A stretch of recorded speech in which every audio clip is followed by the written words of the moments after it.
ஹல்லேலூயா. இன்று அதிகாலையில் நாம் பரிசுத்தரின் வார்த்தையை நாம் தியானிக்க இருக்கிறோம். இந்த நாளிலே கூட 2 சாமுவேல் புத்தகம் 15வது அதிகாரம் 20வது வசனம். நீ நேற்று தானே வந்தாய், இன்று நான் உன்னை எங்களோட நடந்து வரும்படிக்கு அழைத்து கொண்டு போகலாமா? நான் போகக்கூடிய இடத்திற்கு போகிறேன், நீ உன் சகோதரரையும் அழைத்து கொண்டு திரும்பி போ, கிருபையும் உண்மையும் உன்னோடு இருப்பதாக என்றான்.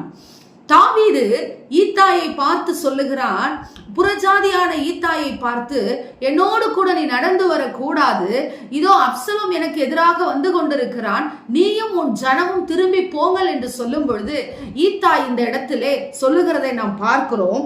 ஆனாலும் ஈத்தாய் ராஜாவுக்கு பிரதியுத்தரமாக, ராஜாவாகிய என் ஆண்டவன் எங்கே இருப்பாரோ அங்கே உமது அடியானும் செத்தாலும் பிழைத்தாலும் இருப்பேன் என்று கர்த்தருடைய ஜீவனையும் ராஜாவாகிய என் ஆண்டவனுடைய ஜீவனையும் கொண்டு சொல்லுகிறேன் என்றான்.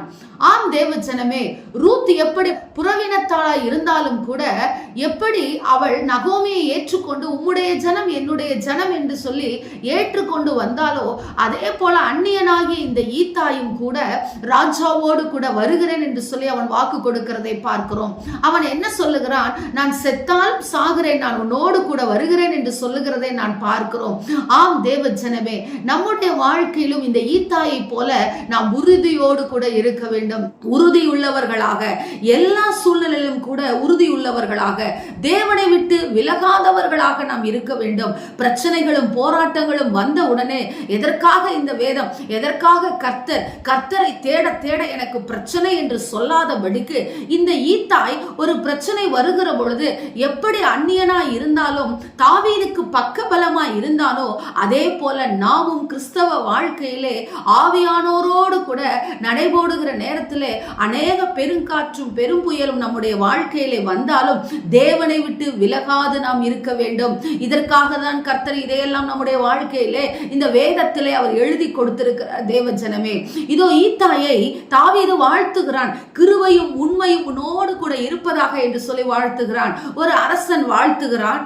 அரசனுடைய கட்டளைக்கு கீழ்ப்படிந்து செல்லாதபடிக்கு அரசனுக்கு ஒரு துன்பம் நேரிடுகிற பொழுது நான் பக்கபலமாக இருப்பேன் என்று சொல்லி ஈத்தாய் வந்தது போல, இன்றைக்கும் நாம் தேவனுடைய சமூகத்திலே நிற்கிற நாம், தேவனால் தெரிந்து கொள்ளப்பட்டிருக்கிற நாம், தேவனால் நன்மையை பெற்றுக் கொண்டிருக்கிற நாம், தேவனுக்காக துன்பங்களையும் நாம் சகிக்க வேண்டும்.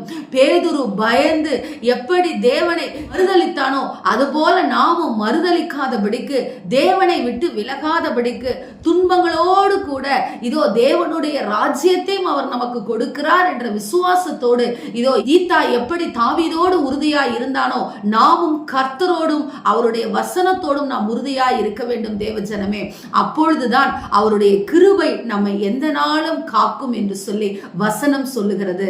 எனவே இந்த நாளிலே ஈத்தாயை போல ஒரு மன உறுதியோடு இருங்கள். வாழ்ந்தாலும் இறந்தாலும் தேவனுக்காக என் வாழ்க்கை என்று சொல்லி முடிவெடுங்கள். நிச்சயம் கர்த்தர் உங்களை ஆசீர்வதிப்பார். ஆமென். ஸ்தோத்திரம். எங்களை நேசிக்கிற எங்கள் நல்ல தகப்பனே, இந்த நாளிலே நாங்கள் கேட்ட வார்த்தையின் பிரகாரமாக ஈத்தாயை போல எங்களுக்கும் ஒரு மன உறுதியை கொடுங்க ராஜா. துன்பமான சூழ்நிலையிலே அப்பா தாவீதை விட்டு விலகாதபடிக்கு ராஜா எப்படி ஈத்தாய் மன உறுதியோடு இருந்தானோ, அதே போல எங்களுடைய துன்ப நாட்களில் ராஜா உம்மை தேடாதபடிக்கு, உம்மை விட்டு விலகாதபடிக்கு, இன்னும் அதிகமாய் உம்மோடு ஐக்கியம் உள்ளவர்களாய் நாங்கள் இருக்க எங்களுக்கு அனுக்கிரகம் செய்யும்படியாக நாங்கள் ஜெபிக்கிறோம் நல்ல பிதாவே. ஆமென். Praise the Lord. Hallelujah.